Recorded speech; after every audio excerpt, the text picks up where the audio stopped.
Hey guys, how's it going? My name is Rhys Deans of the Deansy Boys Show, and on this video I'm going to be doing something a little bit different. Now normally in the past I've always done football vlogs or videos or reaction videos to something, you know, whether it be a night out in Cardiff or to doing a lion attack or a movie, whatever. But one of the things that I'm really passionate about that some of you guys don't know, unless I've dropped it here and there, is that I'm a big lover of the theatre. Ever since I was 12, 13, or maybe way younger than that, I've always been fascinated by the theatre, and when I was actually in my teens, I started doing a lot more performance and did a lot of plays, musicals, whether it be amateur and professional and whatever.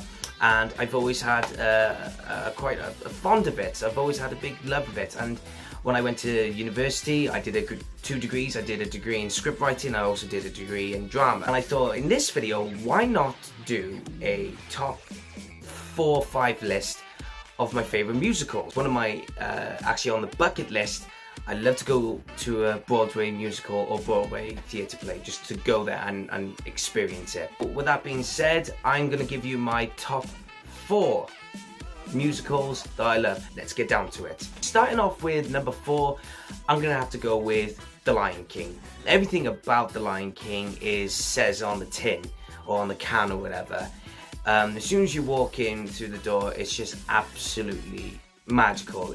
I mean, Disney always tries to make it a spectacle or something magical, you know, because that's the magic of Disney. That's what Disney always do.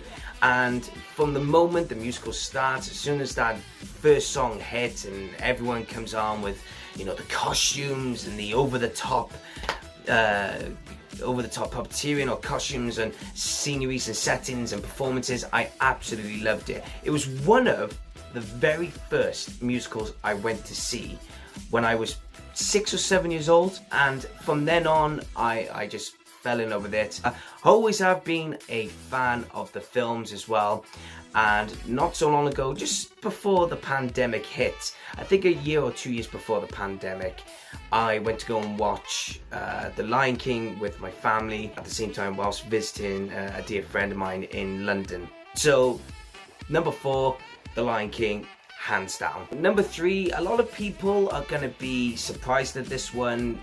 Maybe some of you are not going to be surprised. But number 3 is Guys and Dolls. The reason why is because it's all got to do with gangsters, it's crime, it's, you know, illegal gambling, there's police chase. Some of the music numbers as well, I just really love, especially Luck Be a Lady, which obviously went into a Frank Sinatra single, and I've always fell in love with it. And I remember doing it in the Barry Memorial Hall with Billboard Ensemble, which I'm still with now. It's a local amateur dramatics company in Barry. Number 4 is Guys and Dolls. No, number 3 is Guys and Dolls. I'm sorry, I don't know why. I don't know what's happening here. Gone, completely gone. Number 2 is Little Shop of Horrors.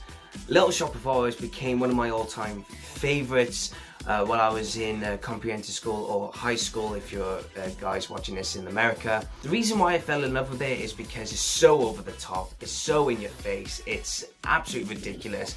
I just love the horror elements, no pun intended. Going back in comprehensive school when we did my GCSEs, I was actually picked to play Orange the Dentist, Orange Corbello the Dentist. What happened was they were doing auditions for the musical, and I didn't want to do it because I wasn't really that much into musicals in the school, and the thing is I was a little bit cautious and everything, and I don't know, new musicals to me is just something, I don't know, I wasn't really brave at in taking a step forward. My drama teacher at the time asked me, wouldn't say begged, but he was literally trying to push me to go and audition for this part. And unfortunately, around about the audition time, my grandfather on my dad's side passed away, and the funeral was on the exact same day as the auditions, so I couldn't go. I was off school for a couple of days, you know, on sympathy leave, but by the time I got back, I looked at the cast list, and I was up on it, but I was sharing a role with someone who did audition for it, but my name was up there. So I went up to my drama teacher, who was ironically my form teacher as well, I said, why did you pick me? And he said to me that you were the right person for the part, and I'm actually glad he did it because I thoroughly enjoyed playing Aura the Dentist. I love the music. I solely love the music as well. I just can't get enough of Little Shop of Horrors. So that alone, number 2, Little Shop of Horrors, hands down. My number 1 favourite musical ever is Wedding Singer. It's all set in the 80s, and I love the 80s music. My amateur dramatics company, Billboard Ensemble, did it. It was so fun to do. Everything about it was just proper amazing. It was just absolutely full on joyful. It was just so fun to watch. And I went to go and see it in a new theatre, again with my friend Cariad, and we were just blown away by it. We were sat near the front row, just watching it happen. I just couldn't believe what I was seeing, and I was so happy just to watch it. It was unbelievable. The Wedding Singer, hands down, one of my all-time favourites. Every time I would just put on the soundtrack to The Wedding Singer, and I will have no regrets at all. Nothing. Yeah. So, The Wedding Singer, number 1. Thank you so much, guys. These are my favourite musicals. If you really like the video, make sure you give a like, share this video, subscribe to the channel. If you want me to do something more around this, then leave a comment below. And I do apologise for my talking as well, and just trying to find out ways of doing new videos and hopefully get the confidence to do more. So guys, thank you so much for watching me, and thank you so much for the support, and I'll see you all next time. Take care.